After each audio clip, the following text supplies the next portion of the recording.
and welcome lo Nara Media Watch. Media Watch hemi initiative lo Media Association of Solomon Islands MASI. And lo this fala week me fala happy more for come back and story come with him you fala, especially about the issues and about the stories we happen lo country blo me. As usual, me host and moderator Gina Kekia. And with me lo panel lo this fala week, but me introduce him come out the panelist blo me.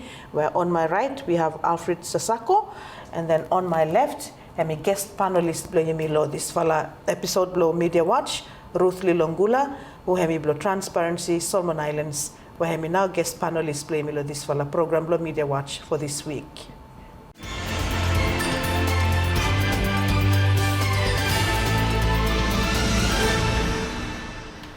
Well, Alfred and Ruth, thank you so much for coming on to the program this week. Barwa happy for garim you to follow lo here. Staka something too much happen lo country blo you me go even in the media too, but that's sort enough for cover staka look at the stories and issues. But for this for the week, let me start with you, Alfred. What would be an issue where you think strong about him, especially from your role as a news person? Thank you, Gina, and thank you for another segment, Law Media Watch. What is current at the moment is this discussion, which has been quite extensive on the social media, about extension of Parliament term. From some saying also cut them down to 3 years. Some say him should stop for 4. Those kind of things. Yeah? So it's a good issue to talk about, because there's a lot of other things that they may some joint Kamlohem, and there are opposing views. There are those who support an extension of Parliament.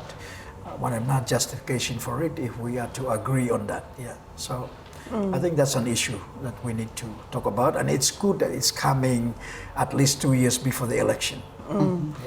And Ruth, TSI, you fala been making one fala statement last year. The media hemi give him out a report about him this fala extension, but by hemi come, and TSI always upfront about what you fala ting him. Yeah, what would you say?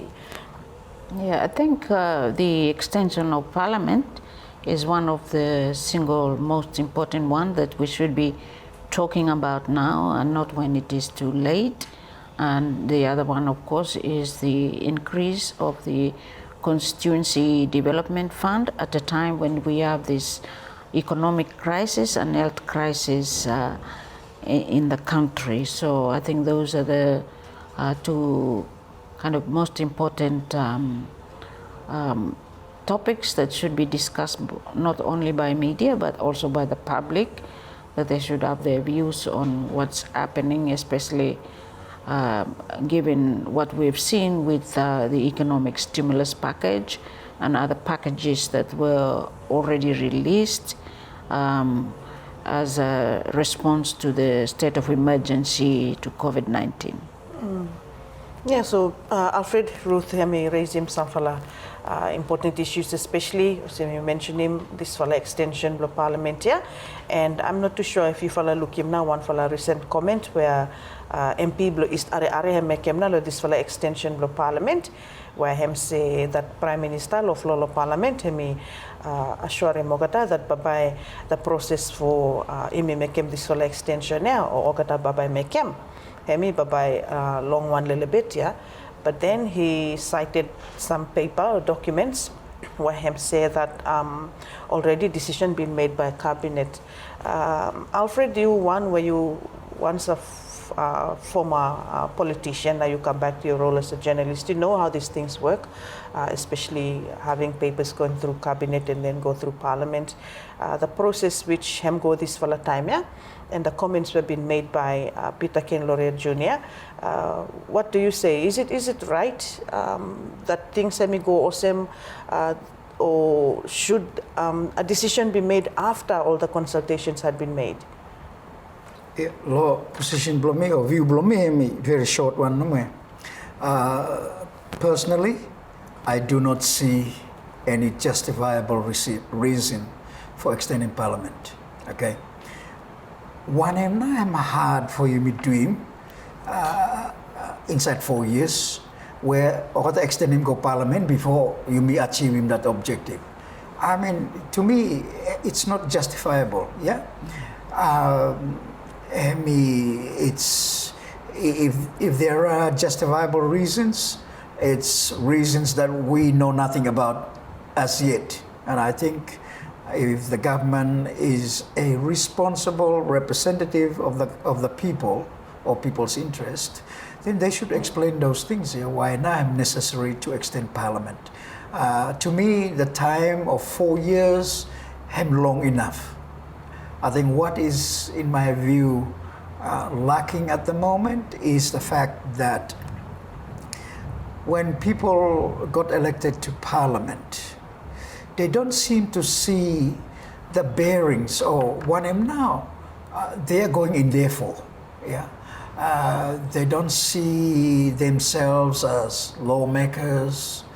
They don't see themselves as representing the interest of their constituents or constituencies. And so when they are sidetracked by the lure of money, yeah, or say money very attractive, or losing more the interest in now, yeah. So me not looking any justifiable reasons for changing timeline where it's already there. You ask a question about the process. From what I know, and as you know, and you realize that there's so many things when we change already, even in the process of cabinet, caucus, all this. Yeah? What I do know about what's happening now is that caucus would first of all go through the raw materials, and then they would make a decision. And of course, in caucus, the Prime Minister is also he's the president in there, just like he is in cabinet. So what the pass him go any resolution, that resolution goes straight into the cabinet process, and on the advice, of course, Attorney General, because he's the chief legal advisor of government of the areas here. Then from there, once all the pass him, then it would now be up to the Prime Minister to table that sort of resolution in Parliament. Yeah. So far, we have not seen anything publicly, although some people have alluded to the fact that there are some papers floating around. Yeah. And Ruth, what were the reasons or statement by TSI on the extension last year, if you can recall?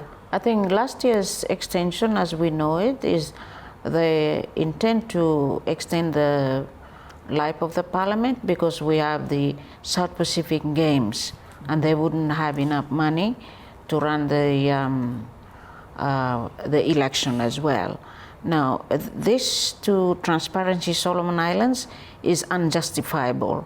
To change the constitution for an event like a sports, it really is a bad reflection on those who are in the executive government at the moment. And then, as Alfred has mentioned, caucus is not mentioned anywhere in our laws at all, but it is becoming more and more powerful.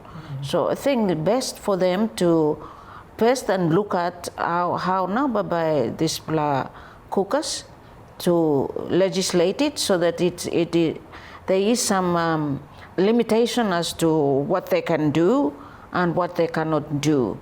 And then in the other thing from where we are standing is that if it is money as the reason for wanting to extend the parliament, then it just doesn't justify that the money that they should put forward to all the election is going to a CDF. They've given 6.8 million per constituency. This is the second biggest allocation they've had so far.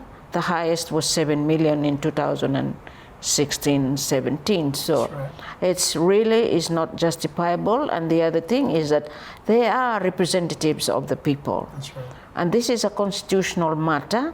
It is not a government matter. Therefore, they should not mix the unlimited power that belongs to the state and that which belongs to government, who are temporary in nature and can be reformed, whereas constitution cannot be. So it is important that this people's constitutional right must be fulfilled after 4 years if there is no currently there is no justifiable reason for extending it. And with regard to Honorable Peter Ken Lauria's comment, now working on the Constitution, how much longer are they going to work on the Constitution? And on 2007, that Constitution was there.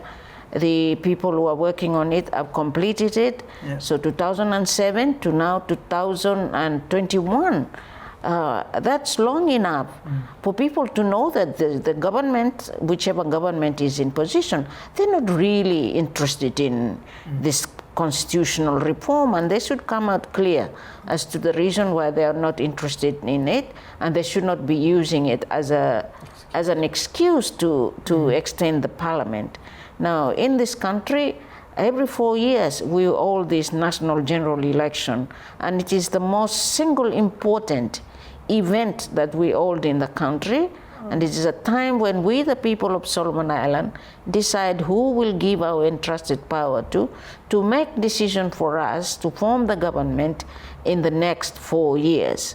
And the government means those in the legislature and those in the executive government. So currently, for all the reasons that they have come up with, there is really no reason for extending the parliament, and it is particularly so because the current government we know is mostly our party, and our party did not contest the elections. And we are governed by under our new political party system. Nobody voted for our party, regardless of how legal it is that the courts have ruled. So to me is get the political parties act and review done, and then all the elections so that we can get a legitimate government. At the moment, yes, it is legal, but in the minds of many, the legitimacy of the government and the trust that they can deal with it is kind of in the shady areas, and I think it's about time that it is time for the people to make a vote on which party they voted for. At the moment, we do not know what the policies of our party is, and wherever they want to make any change, they don't owe us anything, and this kind of thing, and that is the misuse and abuse of power that belongs to the people. So there is really no reason at all, justifiable or otherwise, to extend the life of the parliament. And to the extension of the life of parliament should be something that people should decide on, and perhaps what they should be doing, because of the many things that have happened that where the power, unlimited power, belong to the state, and the decisions are being taken by the government because people are still ignorant, needs to make provision for where the constitution should be amended to provide for referendum, so that we don't have this kind of to and fro arguments that we have. I'm glad, Ruth, you mentioned the thing about, the legal issues that's connected with this whole thing. For me, like I said before, I do not have any, my position is that I don't accept any changes to the current timing. No meaning that should there be a need to do that, then there should be one, but down the line. At the moment, the fundamentals are not being dealt with. And when I say fundamentals, I mean more the reforms, more the legal acts, or the acts of parliament, where government should look at, reviewing those acts that are pertinent to where we want to go, and get together those facts and present it in a way perhaps in a referendum, as you referred to. Because all these things, connect kamlo RCDF, yeah. My calculation, on average, of the last 10 years, members of parliament received $3.5 billion. What now you mean looking for constituency as a result of that investment? Nothing. I think some 1 or 2 constituencies, they put something in there, but that really is nothing. Many of the funds, and I could almost guarantee that if there were to be an inquiry into how public funds are being used or misused here, you will find that a lot of members of parliament, for example, and we're not criticizing them, we're just stating the facts, and that is that if you look at ownership of properties, land, housing, all these things, you will find that quite a number of them are the garems takatumas, yeah. Now, I think it's in the Anti-Corruption Act or maybe the whistleblowers, there is a provision there about unexplained wealth. No. So these are the things that I think until we put those things right, it leaves a lot of question in my mind about what's the justification for this? Is it because you feel like for you extending parliament so that you keep doing whatever you are doing now because you know within your heart that nobody would touch you? So it leaves more room for speculation. Exactly. And giving comfort to the people's minds. Yeah, and then so basically for me, let's have it remain there. Let's look at the fundamentals. Let's and get the law enforcement agency to come in. One of the reasons why, in my view, the members of parliament and senior officials are doing what they're doing now is because they know no one would touch them. Now, the moment you get someone as an example, Papa, you look in, there'll be a complete change. People would come into parliament knowing that they must deliver on one end of asking people for mandate for doing. At the moment, there's nothing. They come in, many of them have come for one thing, RCDF. Yes. And Ruth, since you from TSI looking into the work the media has been doing and all the issues that's been happening, do you think the media, especially for the coverage and reporting of these issues, doing justice to our people?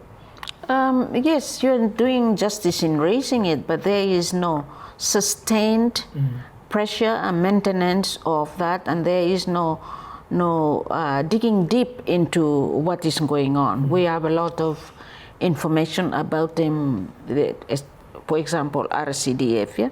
But no any media man Kamlo Mifala for us to see those figures. 3 billion, yes, that is true. It's gone through members of parliament. Since 2000, when this money went through members of parliament, it's about 50 plus million is poured into each constituency. Exactly. And yet, in my own constituency, for example, there's absolutely nothing. Yeah. And our visit to South Choiseul, Northwest, and Kolobangara most recently, people are crying for their hospital, the Taro Hospital. It's just dilapidated. And they're saying that, the Prime Minister has visited twice, and yet they still have, this year, they still have that hospital, and they shared that they did not go inside because it is not safe. So how is it then safe for the nurses and for the doctors and for the patients? So, and into that constituency alone was poured 54 million. And not only that, but there is also allocation from the parliament, up $1 million each year, that is intended for this. So these RCD people, even when we talk to them, all they want to know is RCDF. They're voting for RCDF, and all they do is RCDF. And the RCDF, actually, in its present format, corrupts all. Yeah.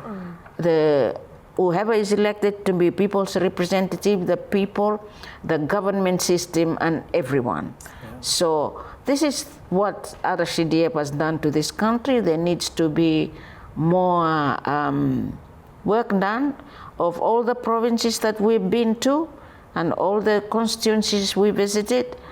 There is absolutely nothing to show for those millions. And in one constituency we went, the chief said, yes, we admit we receive RCDF, but does not match the millions that is in there, the figures and these are actual giving out money that we are talking about. Yeah. It's no longer budget, it's actually hard cash. So, and then the other work that we did was people want to see the retirement, and we went as far as the Attorney General's officer, and it is not confidential, but I was told by the Undersecretary of Rural Development, who said, Ruth, yes, we know, but the members of parliament, they have warned us not to make those retirement reports available to anyone in public or the constituency people. If we do that, we will get sacked. So this is the circle that is gripping. They know what is right to do, but everybody that is involved in this is just, it is sad because the health status of health infrastructure with the COVID-19, you can see it's just dilapidated. It's not as if we do not have the money. We have the money, but it's going down the drain. We have an example. We have a hospital longo constituency Blamifale, Iskoyo, where 2-3 years back, the hospital has run out of medication. Now, what approach him, member of parliament, there, I'm not doing anything. I had to write to a number of state-owned enterprises in Honiara to say, people of Lomifala really need medicine. And I'm grateful to say that, Solomon Island Ports Authority provided, I think, something like $35,000 for buying medicine come from Fiji. And we will send them go, But these are the things. These are things where government should provide on their annual budgeting and those kind of things. The problem is, honorable, unfortunately, they want to hold them everything now, Like even like at the moment, for example, they get this allocation for visiting constituency block at 3 times a year. Or they collect them selling, but they never go back to the constituency. They have this $500,000 each per year for each constituency where Parliament 2 him administer. That's all. They have the money when they sit in Parliament, meal allowance and other allowance, where I'm up to $500 a day. That's a lot of money. At time if law Parliament, there's no such thing. When the last thing is when they, you remember when the Parliamentary Entitlements Commission, after they're going back and forth about should members' salary be taxed or not taxed, eventually they decided on a formula. And the formula was keep the base salary block honorable for no tax. Okay, we cut them now, pension, block the former members of parliament. Kind of similar, in my case, 15%. That one collecting from that this cut lo pension now, tax him, but they never touch the basic salaries. In other words, salary block honorable remains untouched. They just use this new thing or bringing in for tax him, for him cover. So these are the kind of things that him no fear, yeah. When someone out there, today is worse. It's And then worse. all these things are just happening. Media has been reporting it, Yeah. and Every time I cross you mean, I think media, you still have to, you're important for democracy. So I think you're doing a good job, keep doing it. But at the same time too, I mean, from what our experience is, the most uninterested people are people in Oniara. The people in the rural areas, they're so much interested to do something about it. That's true. But they just don't have the access.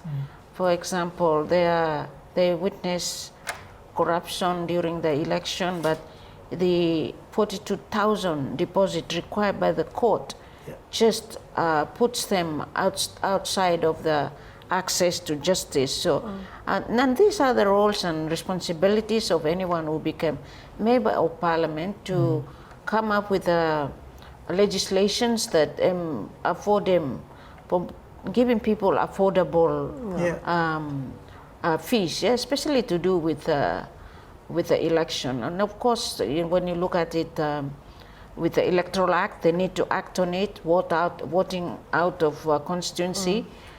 We heard that there is no, the law is the problem. Why not change the law to make it, if it's the problem. if it is to be done. And then they, not only that, but they need to look at some of the things that at the moment, someone who has been named as the one who actually did bribe during the election to result in some winning candidate being disqualified. Is a member of parliament now. Now, is that the kind of country, is that the kind of law that we are looking for when we elect them into the parliament? So there are a lot of issues that we need to look at, and government owes it to the people to give them that awareness that connects their vote to what is happening in the round house, so to speak. And here we are referring to them as people occupying those public positions and being paid out of public money.